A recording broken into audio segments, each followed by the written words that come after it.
Hello all, I hope you're well and welcome to this video. Once you come join live or replay, either say hi if you're watching the live or say replay if you watch the replay, and I'd love to know what brings you to this live video and what you're doing either today or tonight whenever you're watching. Let me know what you're up to, if it's something fun, if it's something you enjoy, or if there's something you're going to be doing soon that you're looking forward to. I'd love to connect with you, know what you're doing.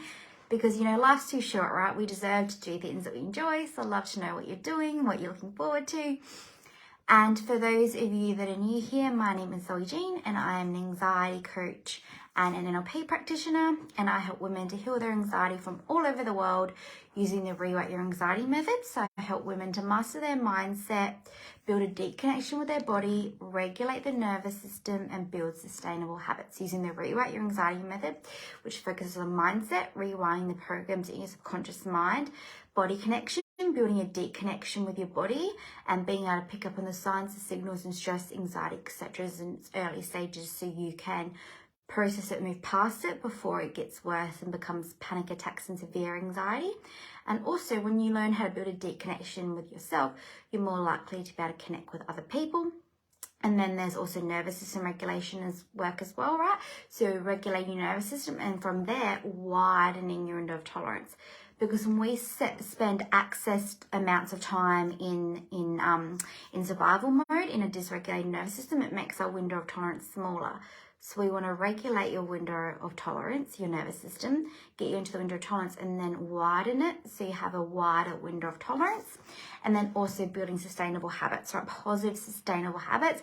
Because let's face it, everything we do is based off our habits. So the sooner we can actually create new empowering habits that are going to serve us moving forward and going to help us get to where we want, the better, rather than being stuck in the ones that are actually preventing us from being where we want to go. And even though they're preventing us and not really good for us, we're still doing them because they're giving us something. And that one makes them so hard to stop, right? Like overeating, right? That's a habit that I used to be stuck in, and I feel like a lot of people do get stuck in it at times. And it's serving you in the way that it's making you feel better and giving you that happiness and something to look forward to that you'll be able to eat or whatever, but it's not really serving you long term. So that's a bit about the Rewrite Your Anxiety method. So if you're looking to learn more about that, definitely let me know. And today's live is actually talking a little bit about habits. I wanted to share with you some 10 habits that I highly recommend to kickstart your health and wellness journey and to get you in a better mind state, a better mental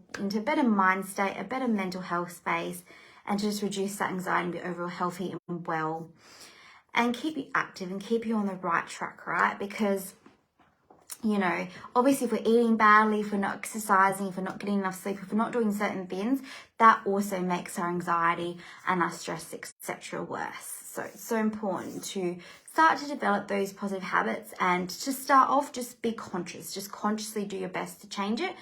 And then when you're ready, you can get some support to turn those habits into more long-term habits by doing the subconscious mind work, right? Because consciously you can do it all you want, and that's a good start. But sometimes consciously isn't enough. So you need that support to actually rewire the past ones so you can have a space to actually do these new ones. Otherwise, if you don't do that, sometimes you end up self-sabotaging. So you start a new habit, you're doing really well at it, and then for some reason you keep falling off the bandwagon and stopping. And that would be because your subconscious mind is self-sabotaging you. So yeah, this is a really cool process to get habits that you want to create, such as the habits that I'll share here, and see how you go with them. And if you go really well, then that's all good. Keep going. But if you find yourself falling off the bandwagon and not being able to maintain it, it's probably because you have a subconscious mind program holding you back from doing that. So you're therefore beginning to self-sabotage. So let me know how you go with these. And if you feel you're self-sabotaging, then definitely feel free to reach out. But yeah, let me share these 10 habits that I recommend. So number 1 is obviously drinking a glass of water the moment you wake up in the morning. Instead of reaching for a coffee or not drinking at all, whatever you usually do, focus on drinking a glass of water first thing in the morning. And that can make the world of difference to start your day off already feeling energized and hydrated. and everything, like, especially if you like coffee in the morning, the worst thing you can do is have coffee as soon as you wake up in the morning, because cortisol is our stress hormone, right? And coffee raises our cortisol, our stress hormone. And cortisol is also naturally, our body's natural rhythm of cortisol is it's naturally higher first thing in the morning. So if you're wanting to lower your cortisol levels and lower your stress and anxiety, I don't recommend having coffee within the first hour of waking up. But obviously, definitely if you have some food, that helps. And definitely if you have water first thing in the morning, that helps as well. So yeah, number 1 is drinking water when you first wake up. Number 2 is meditate. And I bet you everyone's heard this so many times, and maybe, you know, you're thinking meditation doesn't work for me. But that's the thing, meditation sometimes feels like it doesn't work for you, but other times it's because you haven't found the right type. So that's why I really recommend exploring, because there's so many different types of meditation that you could do. So I really recommend exploring. And again, if you explore the different types and it's still not right for you, then that's fine. If you want support to find out what is right for you, whether it is a type of meditation or something else, also feel free to reach out. But just explore different types of meditations. Because meditation is a great first step to set yourself up in that right frame of mind, by getting you out of your head and back into your body and back into the present moment. And just building that deeper connection with the present moment, because that's what the stress and anxiety is, right? It's being stuck worrying about the past, worrying about the future. It's not being in the present. If we want to be healthy and well, it's so important to live in the present moment. So meditation's a really great way to start that. And you know, number 3 is getting exercise daily, such as going for a walk daily, right? And the recommendation is 30 minutes of physical exercise a day. So I recommend at least going for a 30-minute walk a day, or doing some type of physical activity for 30 minutes a day.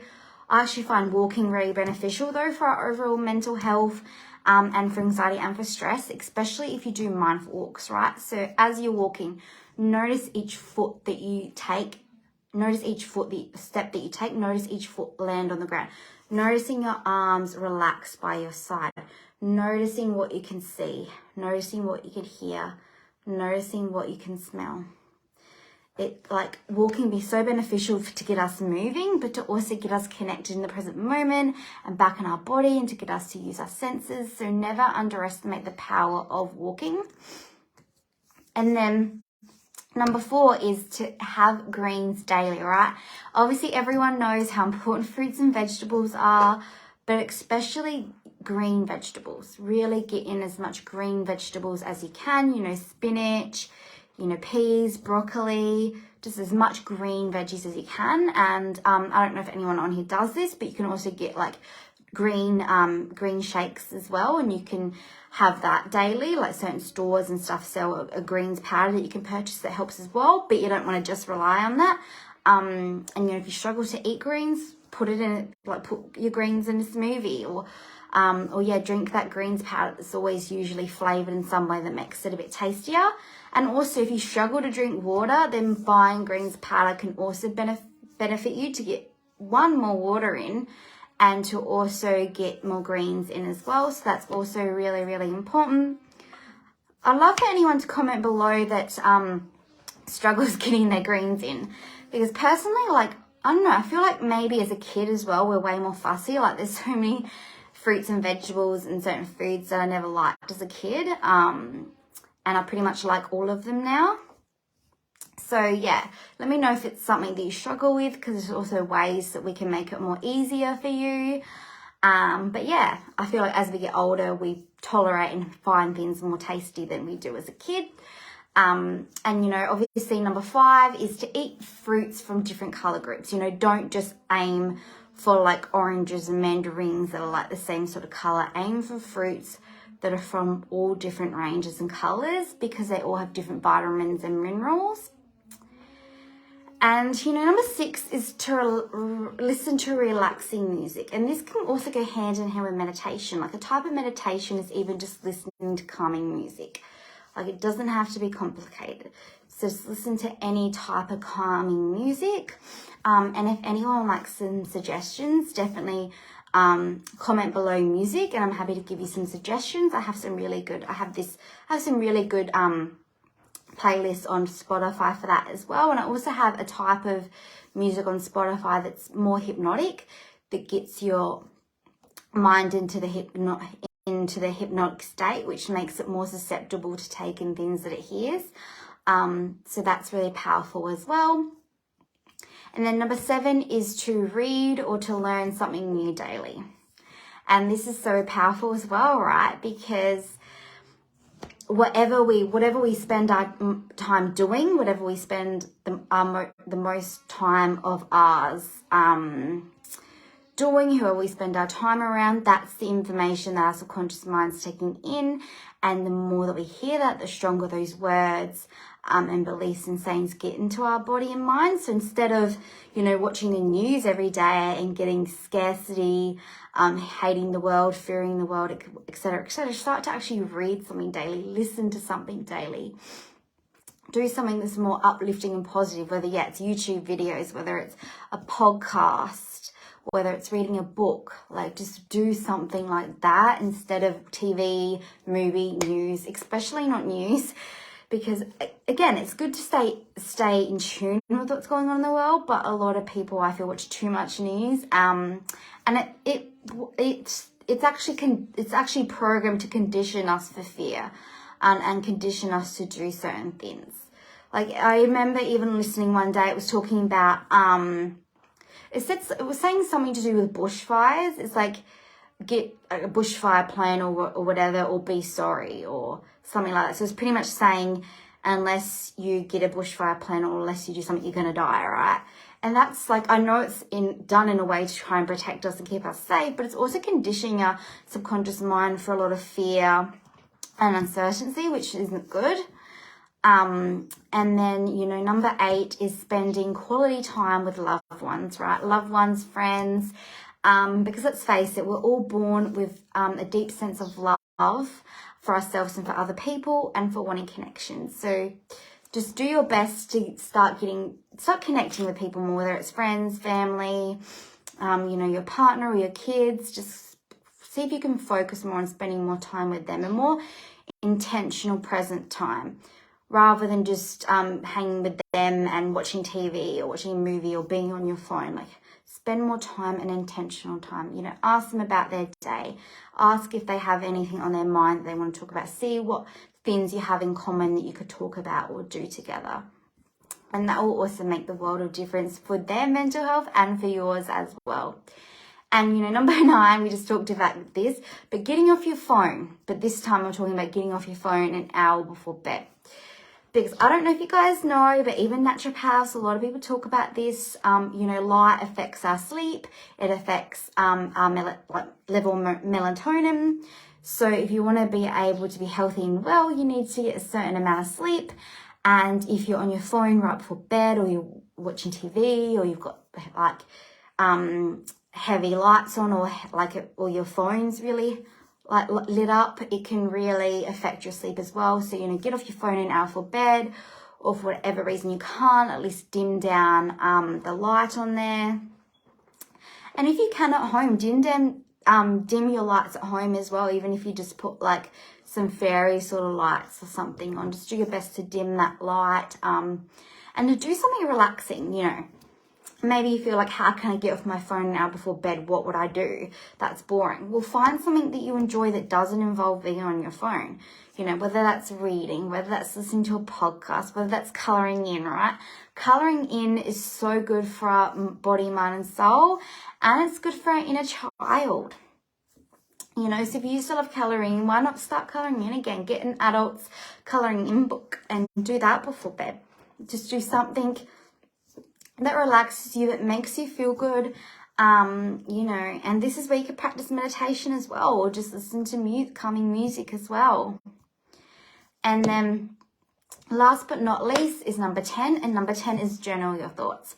And I know this is something a lot of people struggle with because it's uncomfortable, it's scary, you don't really know what to write, you don't really know what your thoughts are or what they mean, or anything like that. But starting to journal your thoughts is really, really powerful, But yeah, if it's not really something you've done before, it definitely can be a bit of a challenge.